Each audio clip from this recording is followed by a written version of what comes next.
Hello and thank you for joining me. I'm Heather Forgan of stampwithnellie.com. I'm an independent Stampin' Up demonstrator in the UK.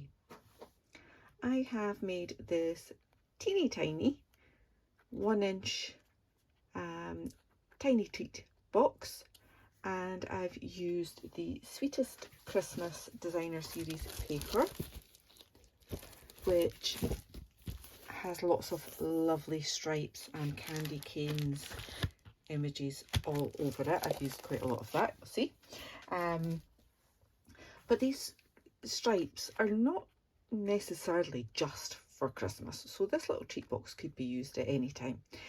However, it is tiny and all I can fit in is one Starlight mint, my absolute favourite mints, which I always stock up when I'm over in North America. So I thought I'll actually supersize this, and I might get a few more mints in, because one mint seems just a little bit mean, even for me. So that one was 1-inch cube. I am going to do a 1.5 inch. So my piece of card measures 6.5 inches by 3 inches, and I'm using basic white thick card. I just find that the thick lends itself better to box making and for card bases.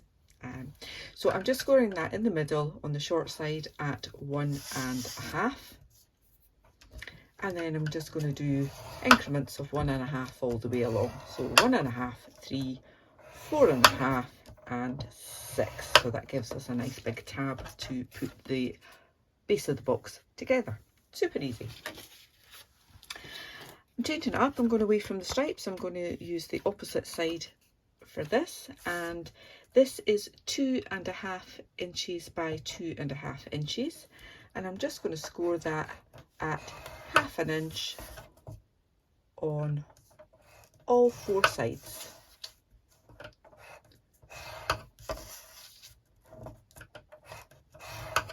Like so.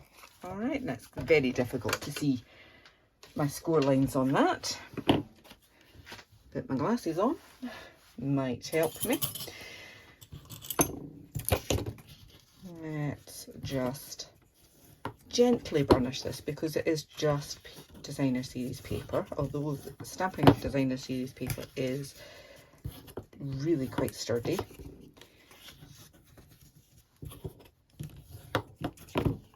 It's still paper all the same.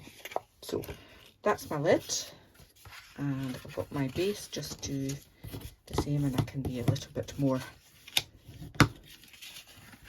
forceful with these ones.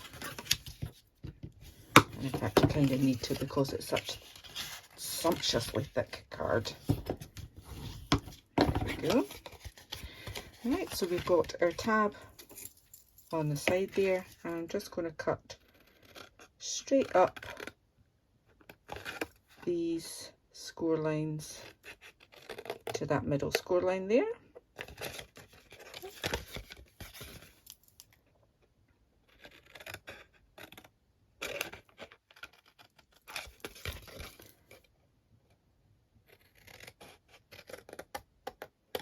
And I take a chunk out of there and a little wedge off there. And just to give us a little neater finish, I'm just going to take a wedge out of the second and last squares. Didn't do that on my smaller one, and it just was a bit too bulky.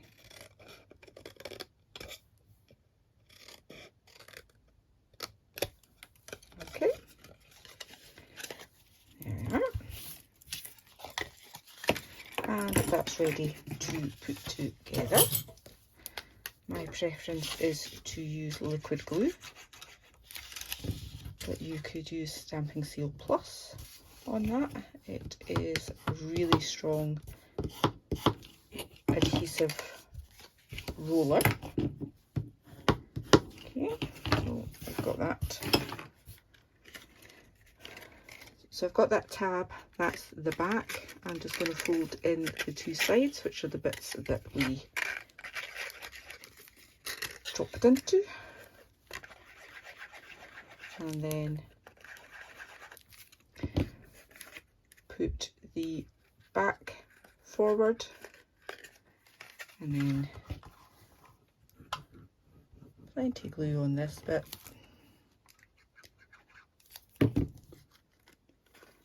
And pop that around there. So that's the front of our box with that nice neat edge there. And if you did have any overhang on there, then you can just bring in your scissors and trim that off, just to neaten it up that tiny wee bit. Okay. Actually, the other side's worse than that one. I don't know why I did that. Okay, here we are.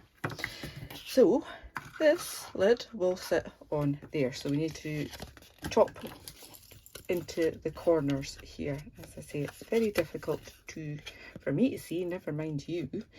But that is our score line there, and that is our score line there. So just up there to there. Okay. Up the score line to that bit there.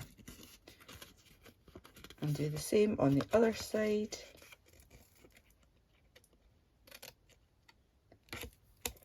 To there. A little bit more, Heather. There we go. All right.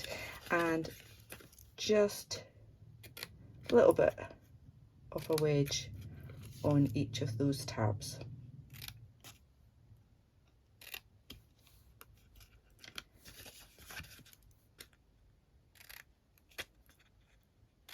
Like so. So I will give you measurements for this box and for my teeny tiny one in my blog post, and there will also be links to the products that I've used and am about to use. So best way to get a fabulous fit on a lidded box is to just start off one corner. Okay. Press that in place. And then put some glue on the next tab. Pop your box base in there. Fold that around and press that down. I think I might have made this wrong. It seems rather loose. Not to worry, because I will be putting some glimmer paper on there as well. That's better, it's a better fit. So,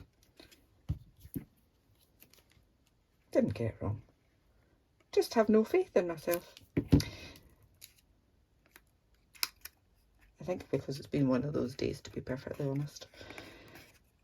So that gives you a nice fit. Be careful not to glue to the box. And just give those all a good press. Okay, so now my box lid fits on nice and snugly. Doesn't fall off, yay. So to decorate this, I'm using this gorgeous bow that comes from the Country Wreaths die set, and stunning real red and white glimmer paper. It's 6 by 6 inches, and the absolute wonderful thing about Stampin' Up glimmer paper is that glitter does not come off. So you don't end up with bits of glitter all over your workspace. You might get the one or two, but it's not going to be saturated all over the place, which is what I absolutely love our glimmer paper for. So bring in my mini. I've just chopped off a small piece of that glimmer paper, run that through the normal sandwich for die cutting. Let me just take that out the way. And how pretty is that? There's just so much detail in that tiny, tiny little bow. It's gorgeous. So, you can't have a bow without ribbon. So I have a piece of the glimmer paper that is 1/4 of an inch thick. And I'm just going to use my little bottle of glue for this. But essentially, I've got a bit bigger than I need, and I'm going to glue it in the middle and then put it over the edges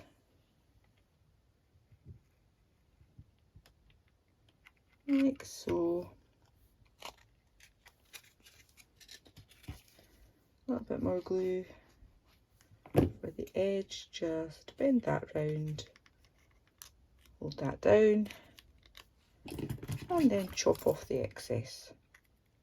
Give you a nice neat finish on that, because when you're doing a project that's as simple as this, you kind of want to get it looking the best you can. Hold that in place, chop off the excess. Gorgeous. Right, so where's the back of my box? Back of my box there. We've got our lidded box. I've got some more strips that somehow I seem to have cut a little bit wider, but never mind. And these are 1.5 inches in length, and I just want to make sure that I'm lining that up with the base of the box and that piece I've already put on, so you can see it's slightly wider, but that's all right. And the next one,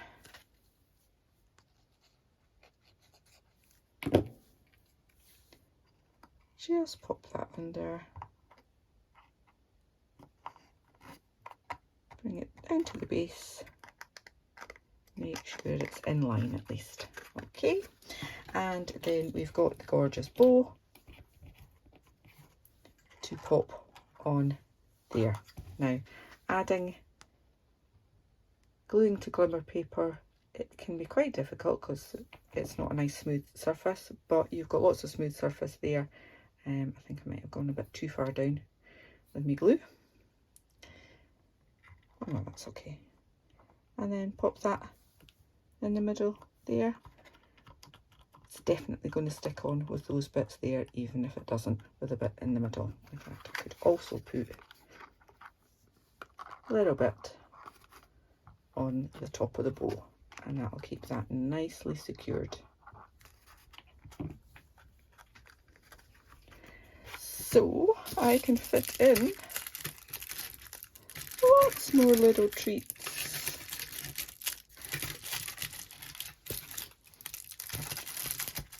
Perfect. Supersized. Oh, put it on the right way again, Heather. Little box. Like so. I've maybe overfilled this one, but never mind. So just increasing from 1 inch to 1.5 inch. I've quadrupled what I can get inside. Awesome. I hope you've enjoyed this little project. If you have, please give me a thumbs up. If you're new to my channel, then please do click on that subscribe button, and if you click the bell, you'll get notified of the next time I upload a tutorial. Thank you so much for watching. Until the next time, take care. Bye bye.